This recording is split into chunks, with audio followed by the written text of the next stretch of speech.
नमस्कार दोस्तों, स्वागत है आपका नॉलेज गेन में। मेरा नाम है गोविंद और आप देख रहे हैं मेरे साथ में डेली करंट अफेयर एमसीक्यूज। तारीख है आज 19 अगस्त 2026।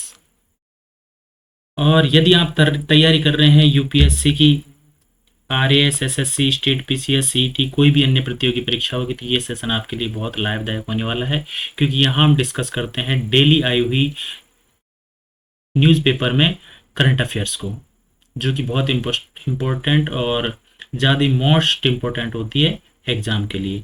तो देखते हैं हम पहला क्वेश्चन क्या है। पहला क्वेश्चन है हमारा नशा से रिलेटेड, राष्ट्रीय नशा मुक्त भारत अभियान से रिलेटेड है। क्या क्वेश्चन क्या कह रहा है कि 18 अगस्त 2026 को नशा मुक्त भारत अभियान एनएमबीए से संबंधित राष्ट्रीय स्तर पर कौन सा कार्यक्रम आयोजित किया गया है। तो इसका जो आंसर है वो है राष्ट्रीय जन संकल्प कार्यक्रम, national masses please against drugs abuses, जो कि आज लगभग जो 18 तारीख है उसको ऑलमोस्ट सभी जगह इसकी शपथ भी लिवाई गई है राजकीय संस्थानों में। तो आइए इसके बारे में कुछ देखते हैं हम एक्सप्लेनेशन कि क्या है कि 18 अगस्त 2026 को नशा मुक्त अभियान की छठी वर्षगांठ के अवसर पर देशव्यापी national masses pleases against drugs abuse आयोजित किया गया। नशा मुक्त भारत अभियान को 15 अगस्त 2020 को सामाजिक न्याय एवं अधिकारिता मंत्रालय द्वारा शुरू किया गया। कब शुरू किया गया था? 15 अगस्त 2020 को। और अभियान का उद्देश्य था मादक पदार्थों की मांग में कमी, जागरूकता, उपचार, पुनर्वास, समुदाय की भागीदारी को बढ़ावा देना, ये था। तो सामाजिक न्याय एवं अधिकारिता मंत्रालय द्वारा इसको 15 अगस्त 2020 को शुरू किया गया था। पीआईबी जो हमारी प्रेस इन्फ्लुएंस ब्यूरो है, उसके अनुसार अभियान के अंतर्गत 29.68 करोड़ से अधिक लोगों तक जागरूकता गतिविधियों के माध्यम से पहुंच बनाई जा चुकी है तथा एनएमबीए 2.0 मोबाइल एप्लीकेशन के माध्यम से निकटतम नशा मुक्ति केंद्र खोजने की भी सुविधा उपलब्ध कराई गई है। कि आपको ये जो एप्लीकेशन है एनएमबीए 2.0, इसके माध्यम से आप जो आपके नज़दीक है नशा मुक्ति केंद्र, उसको भी खोज सकते हैं। तो इससे रिलेटेड हमारा कुछ फैक्ट्स है वो बनते हैं कि नशा मुक्त भारत अभियान है उसकी शुरुआत कब हुई? 15 अगस्त 2020 को हुई। इसका नोडल मंत्रालय कौन है? सामाजिक न्याय एवं अधिकारिता मंत्रालय।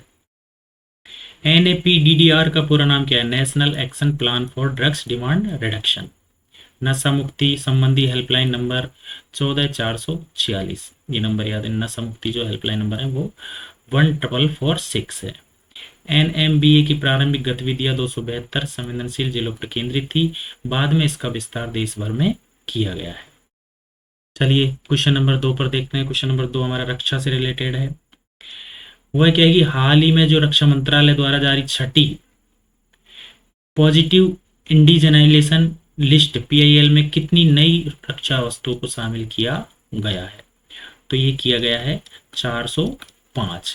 आइए देखते हैं इसके बारे में कि ये क्या चीज़ है। जो 18 अगस्त 2026 को रक्षा मंत्रालय द्वारा छठी पॉजिटिव इंडिजिनियसेशन लिस्ट जारी की, तो उसमें खबर थी, उसमें प्रमुखता से एक सामने आया है कि इसमें 405 रक्षा वस्तुओं को शामिल किया गया है, जिन्हें घरेलू स्तर पर विकसित एवं निर्मित करने पर जोर दिया है। सूची में हथियारों, platform system, subsystems, spare line, replaceable units तथा विभिन्न कच्चे माल और घटकों से संबंधित वस्तुएं शामिल हैं। इसका उद्देश्य रक्षा उत्पादन में आयात पर निर्भरता घटाना और आत्मनिर्भर भारत को बढ़ावा देना है। रिपोर्ट के अनुसार इन वस्तुओं से भारतीय उद्योग के लिए लगभग 3070 करोड़ का संभावित व्यापार अवसर पैदा होने का अनुमान है। इससे रिलेटेड हमारे कुछ फैक्ट बनते हैं, स्टेटिक्स, तो वो हैं कि पॉजिटिव इंडिजेनियस नेशन लिस्ट का उद्देश्य रक्षा क्षेत्र में आयात प्रतिस्थापन को बढ़ावा देना है। रक्षा मंत्रालय के department of defence production DDP को इसमें महत्वपूर्ण भूमिका है। सृजन पोर्टल रक्षा वस्तुओं के स्वदेशीकरण के लिए महत्वपूर्ण डिजिटल मंच है। डिफेंस इंडिजिनेशन का संबंध आत्मनिर्भर भारत और घरेलू डिफेंस इंडस्ट्रियल बेस को मजबूत करने से है। रक्षा स्वदेशीकरण में सार्वजनिक क्षेत्र के साथ प्राइवेट सेक्टर, एमएसएमईज और स्टार्टअप्स की भागीदारी भी बढ़ाई जा रही है। तो ये रक्षा क्षेत्र से जो मेन जो हमारा इसका टॉपिक था वो ये था कि 405 जो वस्तुएं हैं उनको रक्षा वस्तु में शामिल किया गया है। चलिए क्वेश्चन नंबर 3 भी रक्षा से है और ये रक्षा है भारत और थाईलैंड सैन्य अभ्यास से। बहुत इंपॉर्टेंट क्वेश्चन बनता है हमारा कि जो मैट्री है, MAITREE 15 के संबंध में निम्नलिखित कथनों पर विचार कीजिए कि यह भारत और थाईलैंड के बीच संयुक्त सैन्य अभ्यास है। ये सही है बिल्कुल। इसमें भारतीय सेना और रॉयल थाई आर्मी भाग लेते हैं। ये भी सही है। यह दोनों देशों के बीच रक्षा सहयोग एवं इंट्रोपरेबिलिटी बढ़ाने से संबंधित है। तो सही है, इसका तीनों ही आंसर सही है, 1 2 3। तो आइए इसके बारे में हम देखते हैं खबर क्या है। 17 अगस्त 2026 को भारतीय सेना की टुकड़ी भारत थाईलैंड संयुक्त सैन्य अभ्यास MAITREE XV में भाग लेने के लिए थाईलैंड रवाना हुई। यह अभ्यास भारत और थाईलैंड के बीच द्विपक्षीय रक्षा सहयोग का हिस्सा है। इसका उद्देश्य दोनों सेनाओं के बीच इंट्रोपरेबिलिटी एबिलिटी, टैक्टिकल अंडरस्टैंडिंग और म्यूचुअल ट्रस्ट को मजबूत करना है। इससे रिलेटेड जो फैक्ट्स बनते हैं वो क्या है, मैरिटी, यह भारत और थाईलैंड के बीच द्विपक्षीय सैन्य अभ्यास है। बहुत इंपॉर्टेंट है, भारत और थाईलैंड के बीच जो द्विपक्षीय सैन्य अभ्यास है इससे क्वेश्चन पूछे जाते हैं। यह मुख्यतः इंडियन आर्मी और रॉयल थाई आर्मी से संबंधित है। मेरिटी अभ्यास की शुरुआत 2006 में हुई थी। थाईलैंड दक्षिण पूर्वी एशिया में स्थित देश है और इसकी राजधानी बैंकॉक है। भारत की एक्ट ईस्ट पॉलिसी में एशियन क्षेत्र और दक्षिण पूर्वी एशिया के साथ रणनीतिक संबंध महत्वपूर्ण है। इसका सोर्स हमने PIB टाइम्स ऑफ इंडिया जो न्यूज़पेपर है उससे लिया गया है। तो ये हमारे क्वेश्चन थर्ड हुआ। क्वेश्चन नंबर 4 क्या कह रहा है, क्वेश्चन नंबर 4 है हमारा भारत और नेपाल से संबंधित। क्या है कि हाल ही में जो भारतीय थल सेना प्रमुख है जनरल धीरज सेठ, वो नेपाल की यात्रा के संदर्भ में निम्नलिखित तथ्य कौन सा है। तो पहला कथन है कि उन्हें नेपाल की नौसेना का मानद प्रमुख बनाया गया है। ऑप्शन बी है कि उन्हें नेपाली सेना के मानद जनरल के पद से सम्मानित किया गया है। तो इसका आंसर यही सही है कि उन्हें जो नेपाली सेना है उनके मानद जो जनरल का पद है उससे सम्मानित किया गया है। आइए देखते हैं कि ये क्या न्यूज़ है कि भारतीय जो थल सेना है उसके प्रमुख थे जो जनरल धीरज सेठ 17 से 19 अगस्त 2026 के दौरान नेपाल की आधिकारिक यात्रा पर हैं। यात्रा के दौरान उन्हें नेपाल के राष्ट्रपति रामचंद्र पौडेल द्वारा नेपाली सेना के मानद जनरल का पद प्रदान किया गया है। भारत और नेपाल की सेनाओं के बीच लंबे समय तक यह परंपरा चली आ रही है जो दोनों देशों के सैन्य संबंध और पारंपरिक मित्रता को दर्शाती है। जो एग्जाम ओरिएंटेड स्टैटिक्स फैक्ट्स हो सकते हैं वो क्या है कि भारत और नेपाल के बीच सैन्य संबंधों में मानद जनरल की उपाधि पुरानी परंपरा है। नेपाल की राजधानी काठमांडू है। नेपाल दक्षिण एशिया का स्थल रुद्ध देश है। भारत नेपाल संबंधों में ओपन बॉर्डर व्यवस्था विशेष महत्व रखती है। भारत और नेपाल दोनों के बीच ऐतिहासिक, सांस्कृतिक और सैन्य संबंध अत्यंत व्यापक है। चलिए क्वेश्चन नंबर 5 कहता है कि हमारा अर्थव्यवस्था से 8वां केंद्रीय वेतन आयोग है उससे रिलेटेड है कि 18 अगस्त 2026 को 8वें केंद्रीय वेतन आयोग सेंट्रल पे कमीशन से संबंधित कौन सी समय सीमा महत्वपूर्ण रही है। तो यह है चेन्नई व पुडुचेरी बैठकों के लिए नियुक्त हेतु आवेदनों की अंतिम तिथि। क्या है इससे रिलेटेड न्यूज, क्या है न्यूज, ये है कि 8वां जो केंद्रीय वेतन आयोग है उसने विभिन्न राज्यों और केंद्र शासित प्रदेशों में स्टेक होल्डर से कंसल्टेशन की प्रक्रिया शुरू की है। चेन्नई में 7-8 सितंबर 2026 और पुडुचेरी में 9 सितंबर 2026 को बैठकों का कार्यक्रम निर्धारित है।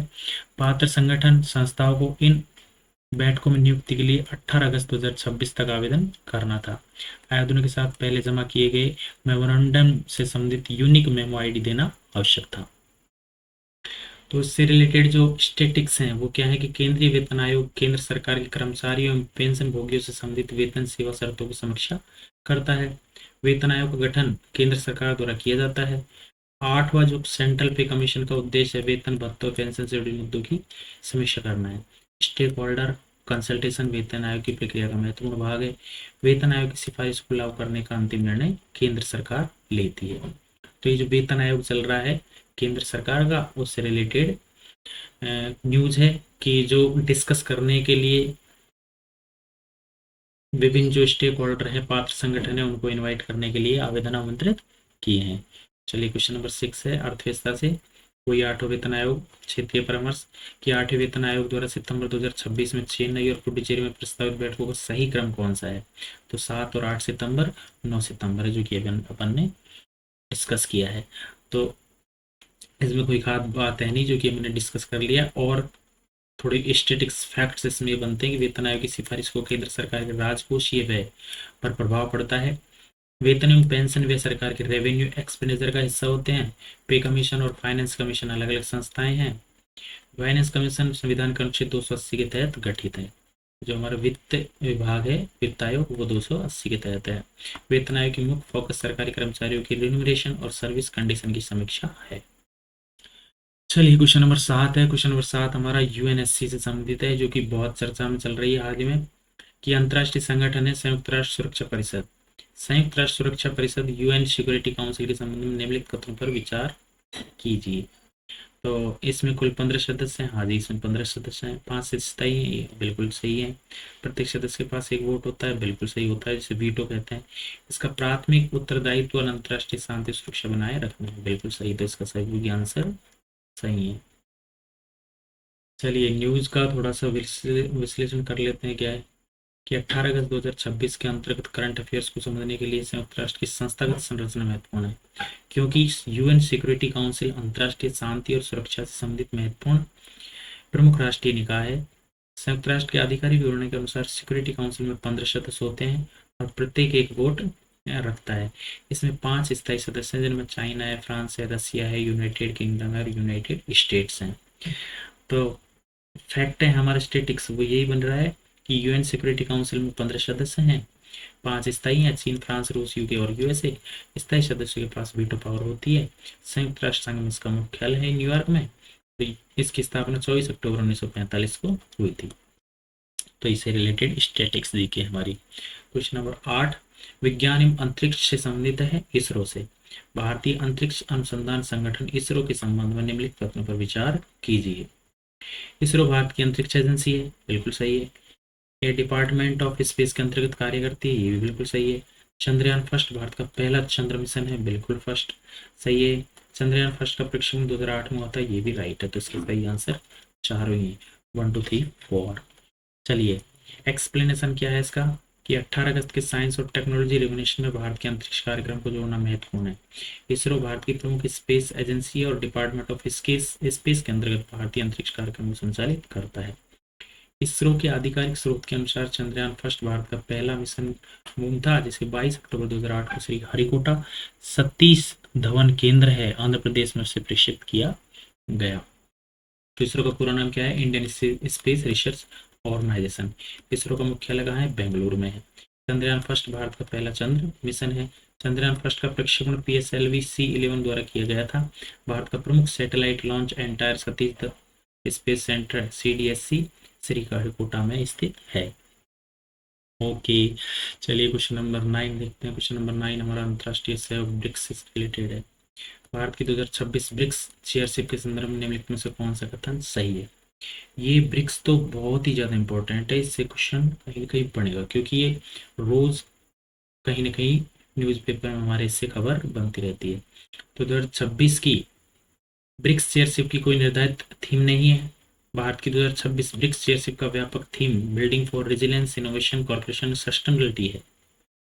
इसका आंसर यही है। ब्रिक्स में 5 मूल सदस्य देश हैं, नहीं 4 थे पहले। ब्रिक्स का गठन केवल ऊर्जा सहयोग के लिए हुआ था, नहीं ये भी नहीं है। तो इसका जो मूल उद्देश्य तो यही है, building for resilience, innovation, corporation and sustainability. चलिए क्वेश्चन नंबर 10 देखते हैं। क्वेश्चन नंबर 10 है हमारा राष्ट्रीय परिप्रेक्ष्य प्रशासकीय नियुक्तियों से। ये 18 अगस्त 2026 को राजस्थान के संदर्भ में निम्नलिखित में से कौन सा घटनाक्रम आधिकारिक सरकारी रिपोर्ट में दर्ज हुआ है। राजस्थान में नया राज्यपाल नियुक्त किया गया है, no. Law and legal affair department of class 4 के कर्मचारी की अपॉइंटमेंट पोस्टिंग ऑर्डर जारी की गई है, नहीं। राजस्थान विधानसभा भंग की गई है, नो। राज्य में नई विधानसभा गठन किया गया, नहीं। इसका आंसर ये है, law and legal affair department द्वारा क्लास 4 कर्मचारी की अपॉइंटमेंट जो पोस्टिंग है वो ऑर्डर जारी किया गया है। क्या है ये खबर, इसको देखते हैं। राजस्थान सरकार के law and legal affair department की अधिकारी वेबसाइट पर 18 अगस्त 2026 दिनांक के तहत 4 कर्मचारियों की अपॉइंटमेंट और पोस्टिंग दर्ज की गई है। तो क्या है इससे रिलेटेड फैक्ट क्या है। राजस्थान का law and legal affair department राज्य के विधिक मामलों से संबंधित प्रशासनिक विभाग है। राजस्थान सरकारी विभागों की कार्य व्यवस्था राज्य के रूल ऑफ बिजनेस से जुड़ी है। राजस्थान उच्च न्यायालय राजस्थान हाईकोर्ट का मुख्यालय जोधपुर में है, जिसकी जयपुर में पीठ है। राज्य सरकारी विभागों के नियुक्त पदस्थापन आदेश प्रशासनिक एडमिनिस्ट्रेटिव गवर्नेंस का महत्वपूर्ण हिस्सा है। ये हमारा स्टैटिक्स फैक्ट हुआ। चलिए, तो बहुत बहुत धन्यवाद आपको। आपने ये सेशन देखा। अगर ये सेशन आपको पसंद आया हो तो इसको लाइक शेयर और सब्सक्राइब करना ना भूलिएगा। फिर मिलते हैं एक नए वीडियो में। तब तक के लिए आप हंसते रहिए, स्वस्थ रहिएगा, मस्त रहिएगा। धन्यवाद।